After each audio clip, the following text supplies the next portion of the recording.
Olá, boa noite. Está no ar o Rede TV News. Muito boa noite. Com o aumento do número de internações, São Paulo convoca profissionais de saúde voluntários para atuar no tratamento de pacientes com Covid-19. O governo paulista anunciou ainda a criação de um hospital de campanha na capital do estado. E você vai ver também. Fiocruz alerta que variantes mais contagiosas do coronavírus já são responsáveis pela maioria das contaminações em pelo menos 6 estados brasileiros. O Ministério da Saúde anuncia que vai receber do Butantan lotes semanais da Coronavac e irá repassar para os estados. Homem que estuprou e engravidou uma menina de 10 anos no Espírito Santo é condenado a 44 anos de prisão. A partir de amanhã, São Paulo entra na fase vermelha, a mais rigorosa em restrições em todo o estado. A medida tem o objetivo de evitar o colapso da saúde devido ao aumento no número de casos, internações e mortes por Covid-19. A repórter Estela Freitas tem mais informações ao vivo para a gente, né, Estela? Boa noite para você. Boa noite, Gabi. Boa noite a todos. Olha, a gente está aqui na Vila Madalena, que é um bairro boêmio, muito conhecido da Zona Oeste de São Paulo. Por aqui, os restaurantes ainda estão abertos, estão funcionando. Isso porque até essa sexta-feira a gente está na fase laranja do Plano São Paulo, então eles podem permanecer abertos até daqui a pouquinho, até as 8 horas da noite, são 7h30 agora. A gente percebe que já tem muita gente que está deixando o local, que está indo embora. E aqui também tem alguns bares que estão funcionando ainda, mas como serviço de restaurante, oferecendo aí refeições para atendimento presencial com as pessoas sentadas, né? São essas as regras por aqui. Só que a partir da meia-noite tudo muda para eles. Isso porque todo o estado vai entrar na fase vermelha de restrição, como você disse, realmente é a mais restritiva, em que só os serviços essenciais vão poder funcionar, incluindo dessa vez nessa etapa atividades religiosas e as escolas que vão permanecer abertas.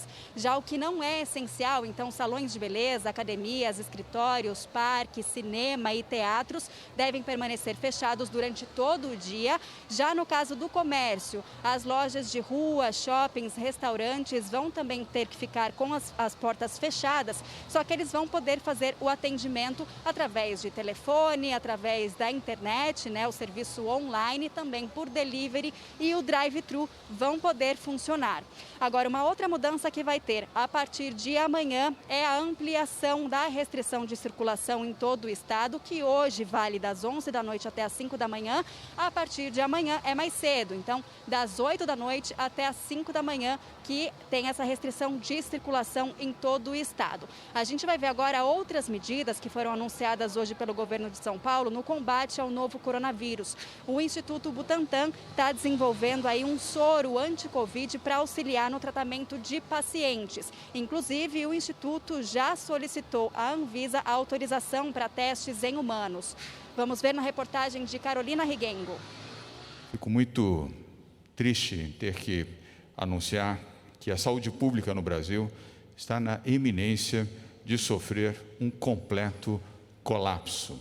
A cada 2 minutos, 3 pacientes no estado de São Paulo são internados com Covid-19. Segundo a Secretaria de Saúde, são cerca de 130 internações por dia desde o final de fevereiro. Estamos em guerra. Diferente das guerras que nós costumamos ver nos filmes, que as nossas gerações não viveram, com tiros, bombas, mortos espalhados pelas ruas, nós temos isso acontecendo nos hospitais. Essa realidade acaba sendo vista e ouvida por aqueles que estão na linha de frente.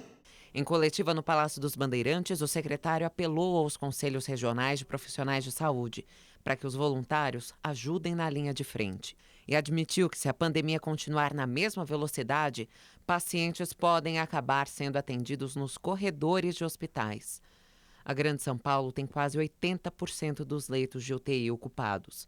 E para tentar evitar o colapso, o governo anunciou a abertura de um novo hospital de campanha.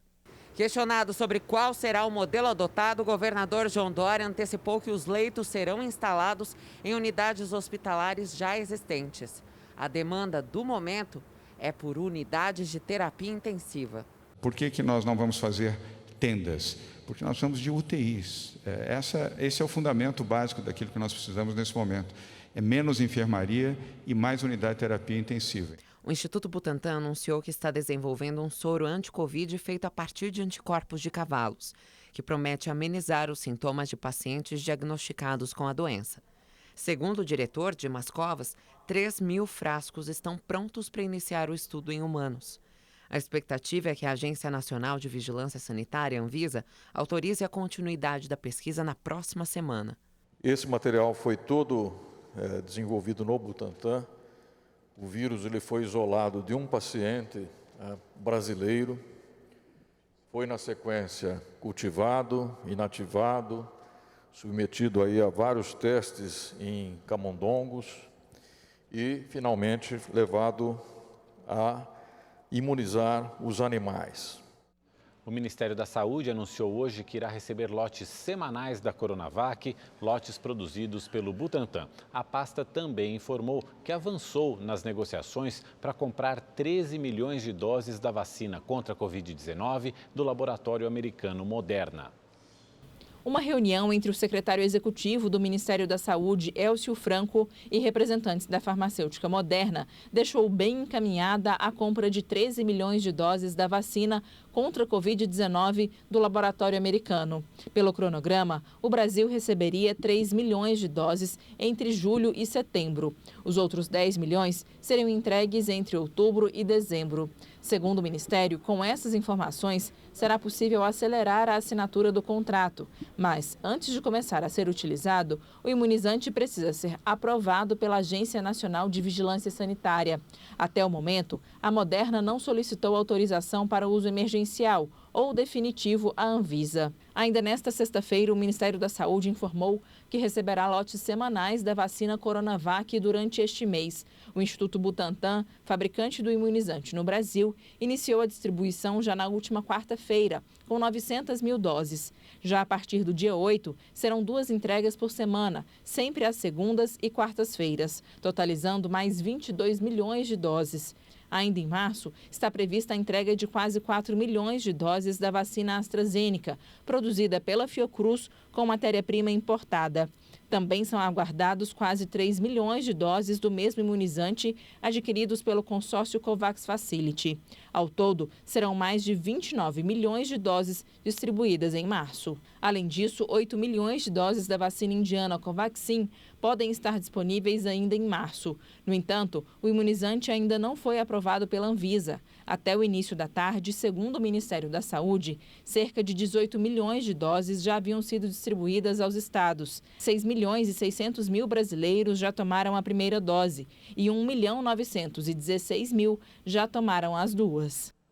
Em São Paulo, manifestantes interditaram importantes vias da capital. Eles protestaram contra as novas restrições impostas pelo governo do estado.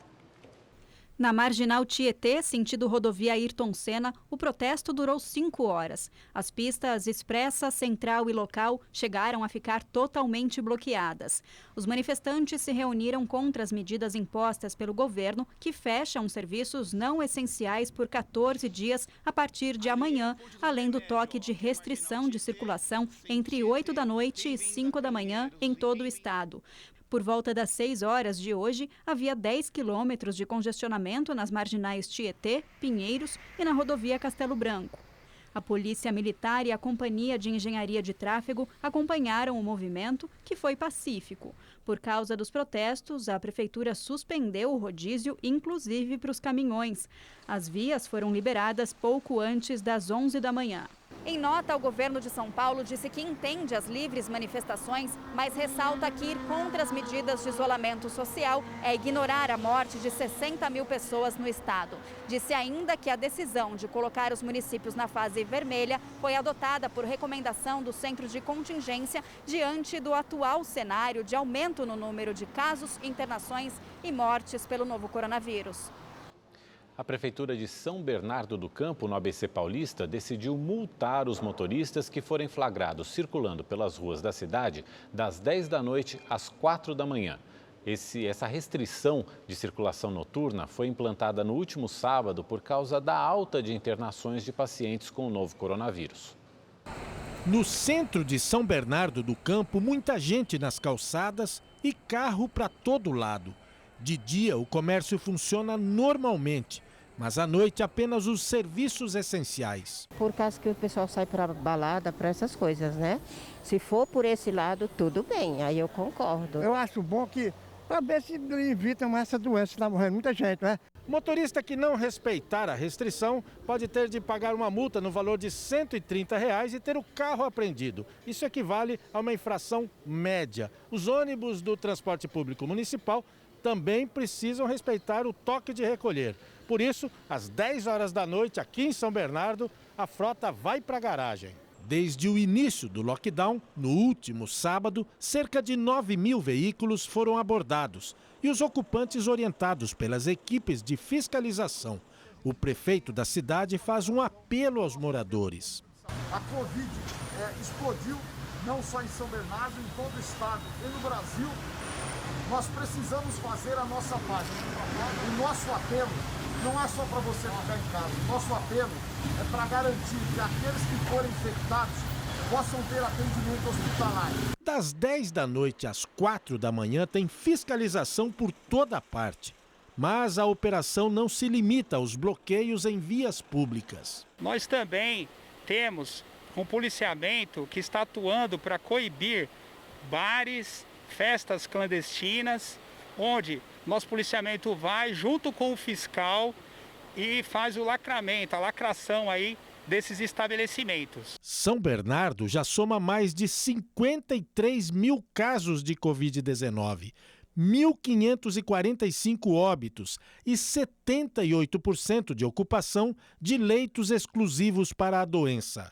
Somente podem circular após esse horário pessoas que estiverem em caso de urgência, emergência ou caso de necessidade. No caso de necessidade, são pessoas que estão retornando do trabalho para as residências, onde nós fazemos uma abordagem também de orientação referente ao decreto.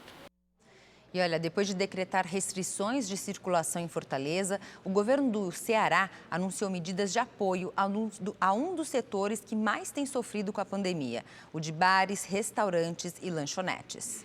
Só no último mês, pelo menos 2.000 postos de trabalho do segmento foram fechados no estado.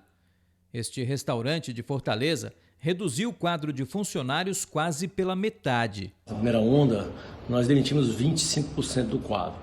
Nesta segunda onda, agora com as restrições, impostas aí pelo governo, nós demitimos mais 15%. Então, realmente, o setor está chegando no limite, não só das demissões, mas dos prejuízos financeiros. Para tentar diminuir os impactos do setor, o governador Camilo Santana anunciou uma série de medidas. Parcelamento dos débitos de ICMS em 60 vezes, isenção do IPVA para veículos de empresas. As contas de água dos estabelecimentos terão isenção em março, abril e maio, assim como os débitos pendentes desde março do ano passado e auxílio financeiro de R$ 1.000 para os desempregados do setor alimentício. Acreditamos, com essas medidas propostas pelo governo que podem ajudar, mas não vão realmente reerguer o setor. Bares, restaurantes e lanchonetes fecharam hoje e só podem funcionar no sistema de entrega. Barracas de praia não podem funcionar. O lockdown vai até o dia 18 de março. A Prefeitura de Belo Horizonte anunciou hoje o fechamento das atividades não essenciais pela 4ª vez durante a pandemia. Em Minas Gerais, dezenas de municípios estão na chamada onda roxa, muito perto do colapso no sistema de saúde.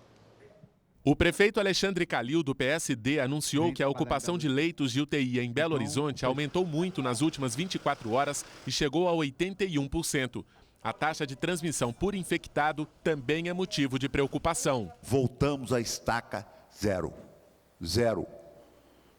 Não sei que cor que é não. Então nós vamos trancar a cidade novamente. O fechamento das atividades não essenciais será a partir deste sábado às 2 da tarde. Supermercados, padarias, açougues e farmácias poderão funcionar, mas com restrições. Há contradições até dos próprios médicos, que há uma conversa que 2/3 da infecção de Belo Horizonte são da nova cepa. E o mais grave, hoje nós temos 4 crianças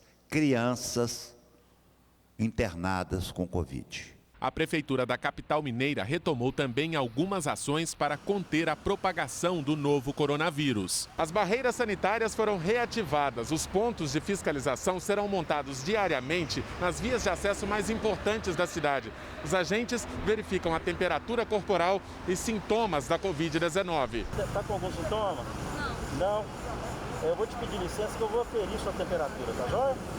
Haverá blitz também em estações do metrô e na rodoviária de BH. O nosso nível de atenção na rodoviária é em relação aos 20 municípios que decretaram calamidade de estado de calamidade pública. Então, estaremos lá na rodoviária fazendo essa aferição e orientando as pessoas. No interior, municípios que estão na onda roxa, a mais rígida do programa Minas Consciente, terão prioridade para receber novas remessas de vacinas. Hoje, um novo carregamento com mais de 285 mil doses de imunizantes foi transportado para o aeroporto da Pampulha e distribuído para as 25 regionais do estado. Dentro daquilo que é feito no país todo, o Estado de Minas Gerais avalia que essa entrega está sendo feita e bem feita dentro de um planejamento que tenha ocorrido da melhor forma possível. E olha, as novas medidas da Prefeitura do Rio para conter o avanço da Covid já estão em vigor.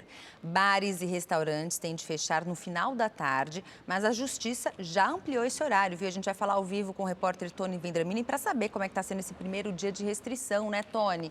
Boa noite para você. Boa noite, Gabi. Boa noite, Mauro. Muito boa noite a todos que nos acompanham. Eu estou aqui em Botafogo, na zona sul do Rio de Janeiro. É um tradicional ponto de concentração de bares e restaurantes aqui da cidade. E a essa hora, essa região aqui deveria estar cheia, deveria estar lotada de pessoas. E não é bem o que acontece, como vocês podem ver. Aqui vocês percebem um restaurante funcionando com capacidade limitada. Outros bares e restaurantes já baixaram as portas.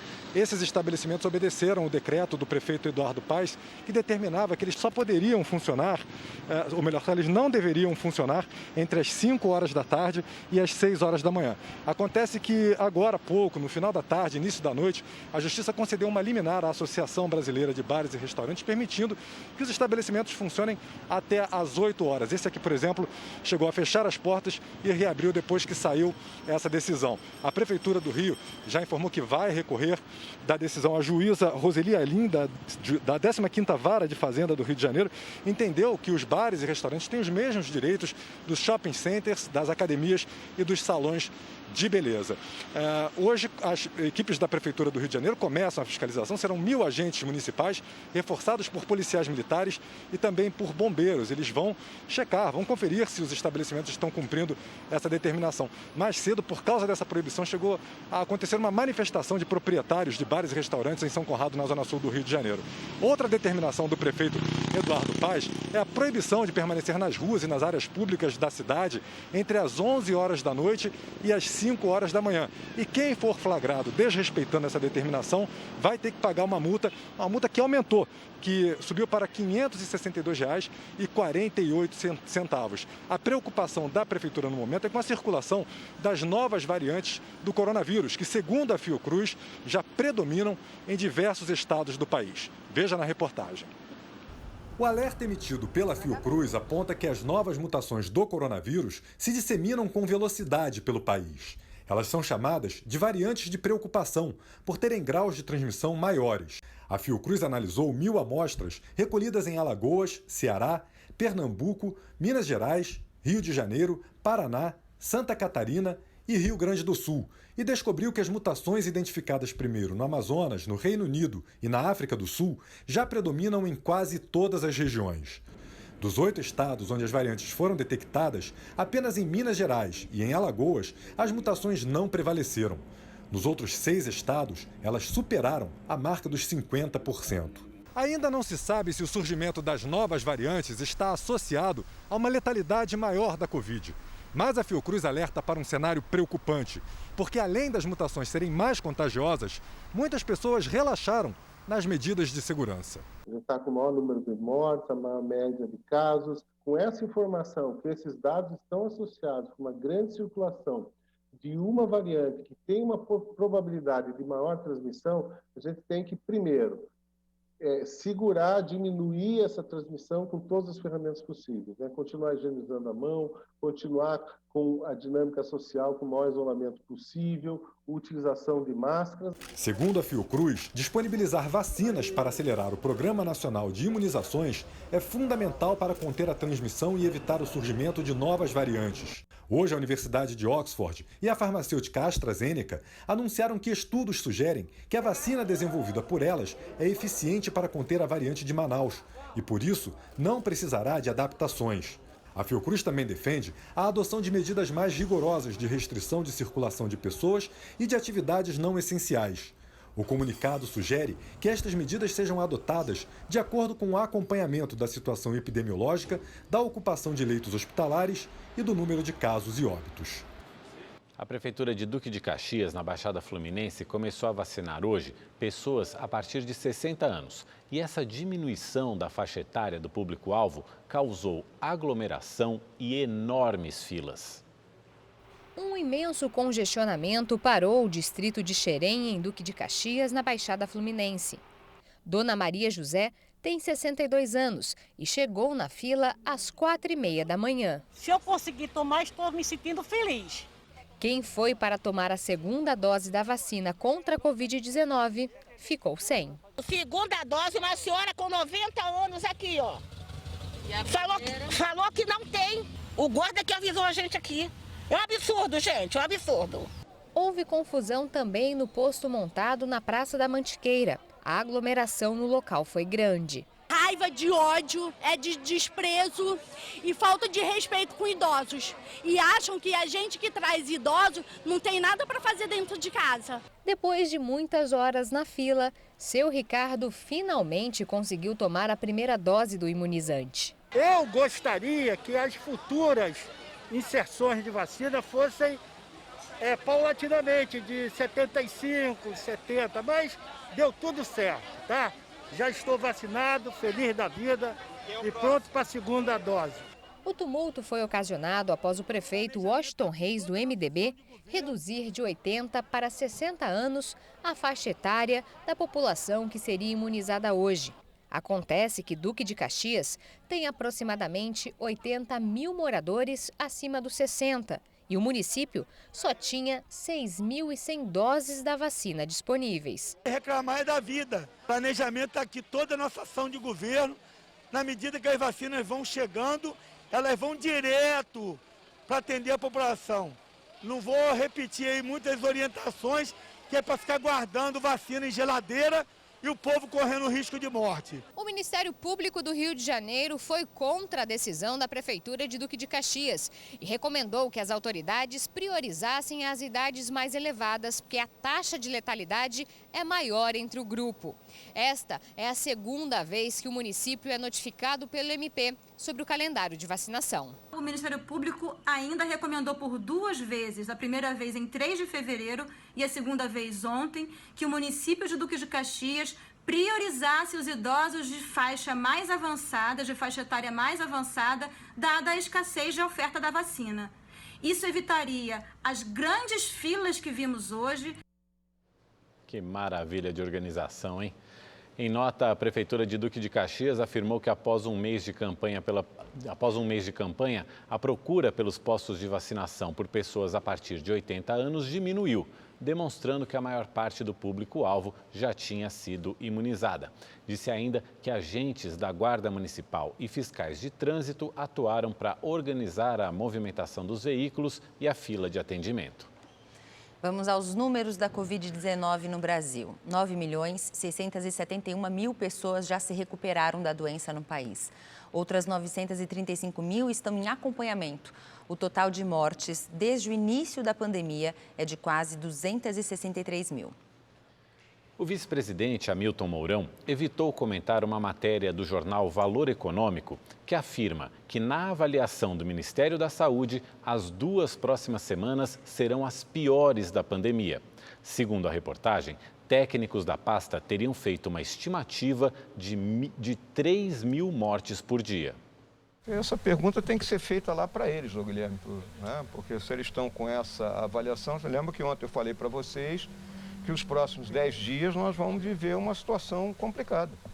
Né? Agora, dizer que vai ter X, Y óbitos, né? Eu não tenho esse dado, nem essa projeção para poder comentar isso. 4 milhões de reais. Esse é o valor que a Rede TV já distribuiu em prêmios nos sorteios do Festival de Prêmios do Rede TV Plus. E olha, as chances de ganhar não param com o novo Sorte Agora. Os sorteios são diários e você pode levar notebooks, Smart TVs e até iPhones 12. Tem também um Kwid saindo todo domingo no Encrenca e uma Mercedes C180 no final da promoção. Continue assinando e tem ainda mais chances de ganhar. E se deixou de assinar, agora é a hora de voltar. Aponte a câmera do seu celular para o QR Code na tela ou acesse redetvplus.com.br. Você paga menos de 75 centavos por dia e pode usar o Pix, cartão de crédito ou o cartão virtual de débito da Caixa. O homem acusado de estuprar e engravidar uma menina de 10 anos no Espírito Santo foi condenado a 44 anos de prisão. Ele era casado com a tia da vítima. O crime aconteceu na cidade de São Mateus, a 218 quilômetros de Vitória. A vítima conseguiu, na justiça, a autorização para fazer o aborto.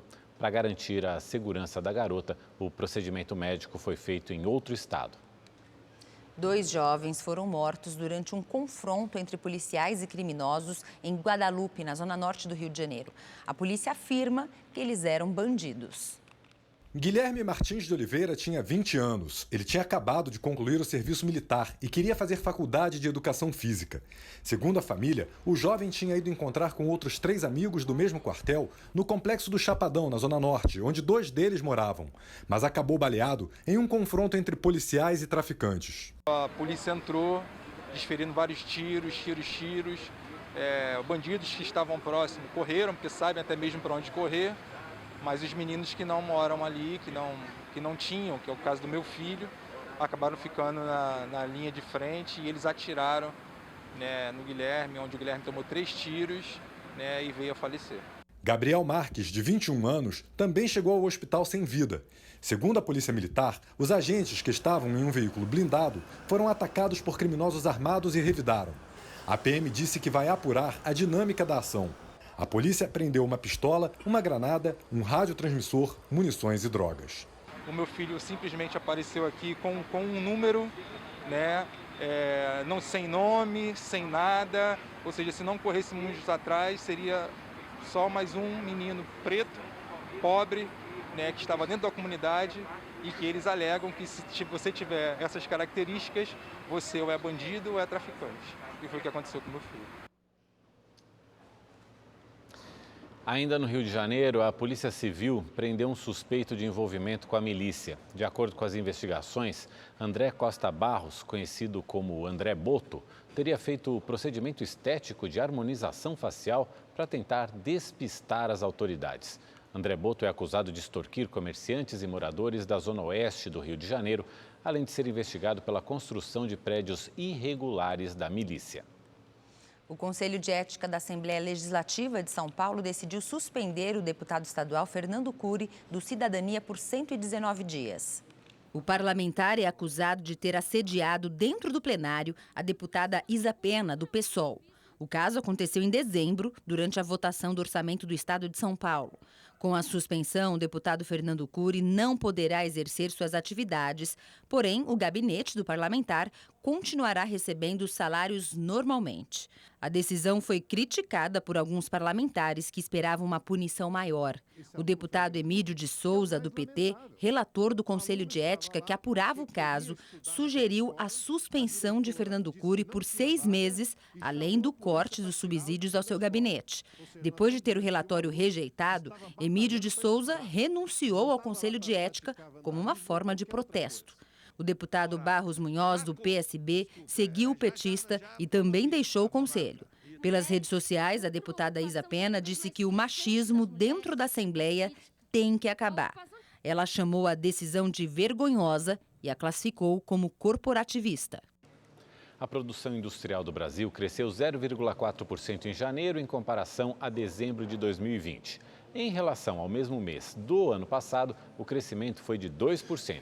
Apesar da 9ª alta seguida, essa foi a menor taxa desde abril. e em 12 meses a indústria acumula queda de 4,3%. E o ministro da Economia, Paulo Guedes, confirmou que o auxílio emergencial será retomado assim que a Câmara dos Deputados finalizar a votação da PEC emergencial. O texto que cria mecanismos de controle de gastos públicos foi aprovado nesta semana no Senado. Guedes também afirmou que outras medidas serão adotadas no combate à segunda onda da pandemia e defendeu a vacinação em massa. Nós sempre dissemos que estaríamos prontos para agir. Precisamos, de um lado, do que era a PEC de guerra antiga, que é a licença para dar o auxílio emergencial, por isso que não podíamos dar em janeiro, fevereiro, porque o Congresso é que nos dá o direito de gastar. O abono salarial já foi antecipado. Agora, assim que aprovar o orçamento, vão ser antecipados também o 13º, justamente dos mais frágeis, dos mais idosos, como fizemos da outra vez. O BEM, que é o Programa de Preservação de Empregos, já está sendo disparado também em novas bases. Agora são as reformas, com o auxílio emergencial e principalmente a vacinação em massa. O próximo passo agora é a vacinação em massa. Isso é a coisa mais importante que tem agora. O presidente sempre falou, a economia e a saúde andam juntas. Então é a vacinação em massa, senão a economia não se sustenta, ela volta a cair ali na frente. E o Ministério da Economia informou que há pessoas se passando pelo ministro Paulo Guedes para fazer exigências em nome dele e enganar os usuários de aplicativos de mensagens. Todas as informações apuradas até agora foram repassadas à Polícia Federal e ao Gabinete de Segurança Institucional da Presidência da República para que sejam tomadas as devidas providências. A pasta ainda reforçou que se comunica apenas por meio de documentos e canais oficiais, como as páginas no Twitter e no Facebook. E uma operação resgatou trabalhadores que viviam em condições análogas à escravidão em uma carvoaria no interior de Minas Gerais. Os 66 trabalhadores foram resgatados em Brasilândia de Minas, durante a operação em uma fazenda de produção de carvão. Além de ter os documentos retidos, o grupo não tinha equipamentos de proteção obrigatórios e estava em condições tão degradantes que ficavam sem água e usavam as próprias roupas e folhas de livros descartados na ausência de papel higiênico. Os alojamentos não tinham banheiros e nem refeitório. Esse foi o maior resgate feito pelo Grupo Móvel Nacional de Erradicação ao Trabalho Escravo em 2021. A maioria das vítimas foi aliciada em outros estados, principalmente no Paraná, com a promessa de boas condições de trabalho e de remuneração. As rescisões e indenizações somadas chegam a quase R$1 milhão. Quer saber como é que vai ficar o tempo no fim de semana? Então confira agora a previsão com o Igor Silveira. Olá, boa noite. A zona de convergência do Atlântico Sul deve causar bastante nebulosidade e chuva entre o sudeste e a região norte do país. Na região sul, o tempo começa a melhorar, o sol aparece entre nuvens e só chove no litoral do Paraná e de Santa Catarina. No Rio Grande do Sul, o dia fica claro e sem chuva. No sudeste, ainda chove em boa parte de Belo Horizonte e do Espírito Santo. No Rio de Janeiro, o dia fica abafado, com céu carregado e também deve chover. 30 graus amanhã e 26 graus no domingo. Em São Paulo, o final de semana vai ser nublado, o sol aparece de vez em quando, não esquenta muito e chove a qualquer hora do dia. 25 graus amanhã e 23 graus no domingo. No Nordeste, ainda chove no período da tarde, no Maranhão, no Piauí e em partes do Ceará. Em toda essa faixa que está em amarelo, o tempo continua quente e seco. No Centro-Oeste, o dia fica instável e também chove. Em Cuiabá, a máxima pode chegar aos 31 graus. E para saber mais sobre a previsão do tempo na sua cidade, é só entrar no site da Rede TV. Eu fico por aqui, um ótimo final de semana e até mais. O governo federal nomeou o tenente-coronel da FAB, Alexandre Gomes da Silva, para comandar a Diretoria de Avaliação da Educação Básica do Instituto Nacional de Estudos e Pesquisas Educacionais. O INEP, Anísio Teixeira. A área é responsável por avaliar desde o ensino fundamental até o médio, incluindo o Enem. Alexandre Gomes assume a vaga no lugar de Carlos Roberto Pinto de Souza, que morreu vítima da Covid-19. E se você quer rever esta ou outra reportagem do Rede TV News, inscreva-se agora no canal da Rede TV no YouTube. Lá você pode assistir a íntegra de todos os nossos programas. Então acesse agora youtube.com/redetv. E o Rede TV News fica por aqui. Obrigado pela companhia, tenha uma ótima noite e um bom fim de semana. Uma boa noite para você, a gente se vê segunda-feira. Até lá. Tchau, tchau.